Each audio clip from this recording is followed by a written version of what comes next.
หาเลข3ตัวตรงงวด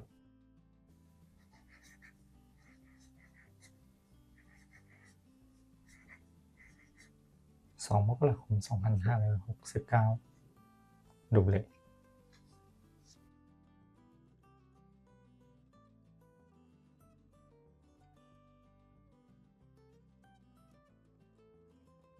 สวัสดีครับมาดังวันนี้เด็กๆแม่นๆครับ วันนี้มาดูสูตรเลข3ตัวตรงครับ อันดับแรกเรามาดูสูตรและตัวเลขที่นำมาคำนวณพร้อมกันเลยครับ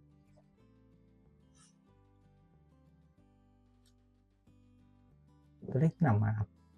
ใช้รางวัลที่1และเลขท้าย2ตัวครับจากงวดที่ผ่านมาทั้งหมด3งวดนะครับ3 4 5 9 8ตาราง8จากวันที่1พฤศจิกายน2568ครับเขียนคำนวณไว้ทั้ง3สูตรในสูตรที่1นะครับใช้หลักมือบวกพันบวกหน่วยบนหน่วยล่างและ7คงที่สูตรที่2ใช้หลักแสนบวกหลักหมื่น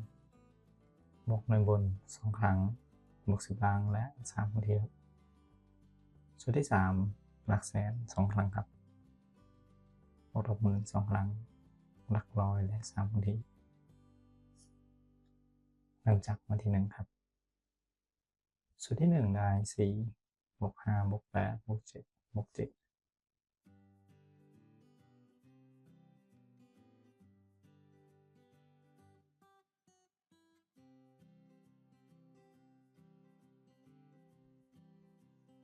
รวมได้31ครับสูตรที่2ได้3บวก4บวก8บวก8บวก8บวก3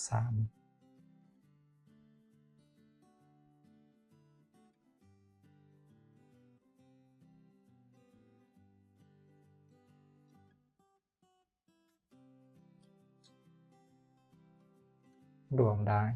34ครับและสูตรที่3บวก3บวก4บวก4บวก8บวก3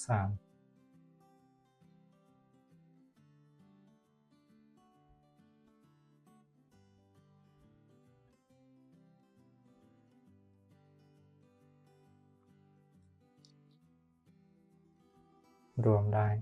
25ครับใช้เลขจากหลักหน่วยครับนำมาเขียนเป็นเลข3ตัว1 4 5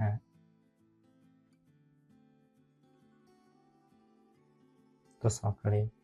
ที่ออกในงวดต่อมาครับ3ตัวบนออก1 4 5เข้าตรงเป็นงวดที่1ครับต่อไปนะครับเรานำสูตรเดิมเขียนคำนวณตรวจสอบต่องวดที่2รางวัลที่1ครับ4 5 8 1 4 5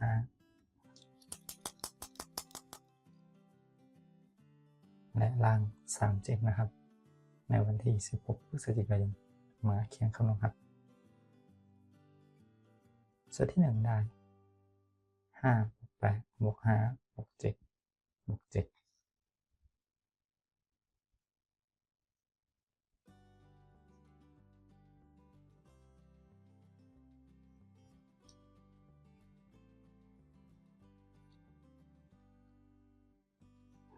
รวมครับได้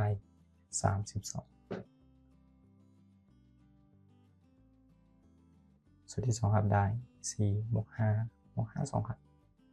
บวก3บวก3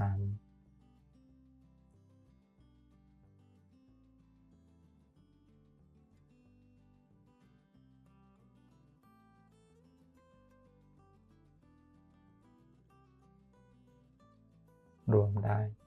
25ครับและสูตรที่3 4 2ครั้งบวก5 2ครั้งบวก1บวก3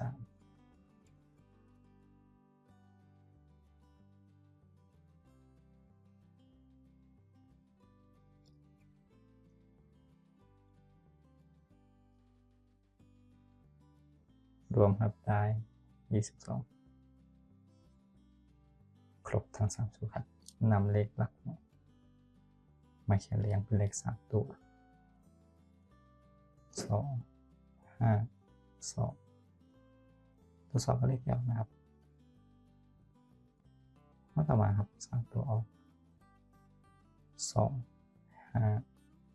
2ตรงครับงวดที่2ส่วนนี้ครับใช้คำนวณต่องวดที่3งวดต่อมาครับรางวัลที่1 4 6 1 2 5 2ล่าง2 2จากวันที่1ธันวานะครับ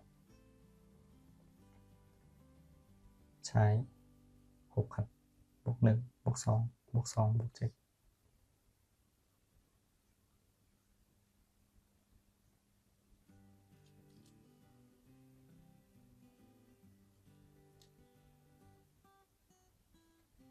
รวมได้18ครับสูตรที่2ได้4บวก6 2 ครั้งบวก2และ2บวก3นะครับคงที่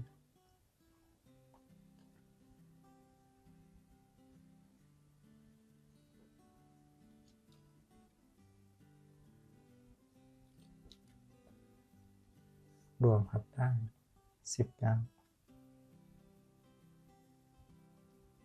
สูตรที่3 4 2 ครั้ง6 2 ครั้งบวก2บวก3ได้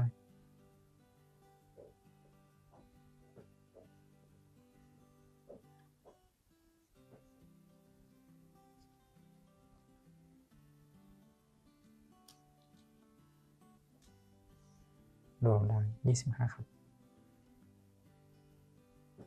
ครบ3สูตรนะครับเขียนเลขจากหลักหน่วยนำมาเรียงเป็น3ตัว8 9 5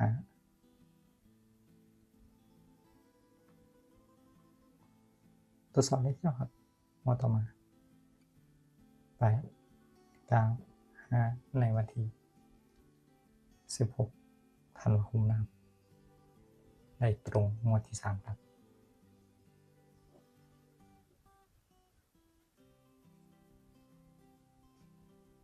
ต่อไปเป็นการคำนวณในงวดต่อไปนะครับเรานำสูตรนี้ไปเขียนคำนวณกันแล้ว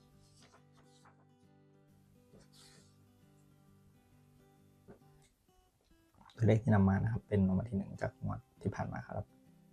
7 6 3 8 9 5ลาง52ครับเขียนคำนวณกับ3สูตร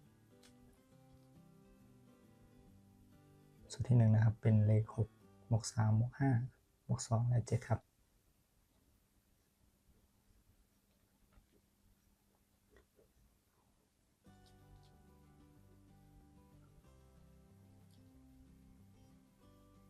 รวมครับได้23ครับสูตรที่2ครับ7บวก6บวก5 2 ครั้งบวก5และ3คงที่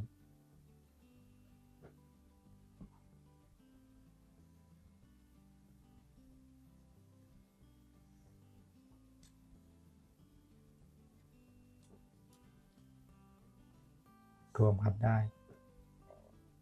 31ครับและสูตรที่3ครับ7 2 ครั้ง6 2 ครั้งบวก8บวก3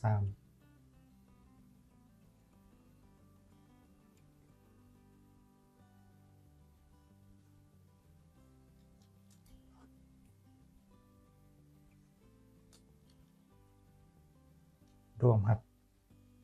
เท่ากับเลข37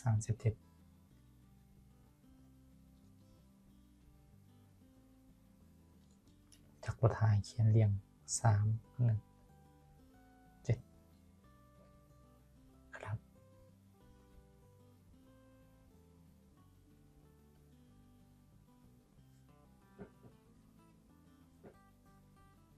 มาสรุปตัวเลขที่คำนวณ3ตัวอีกครั้งครับ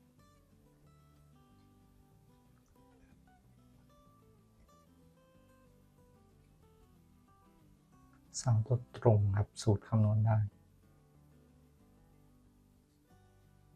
3 1 7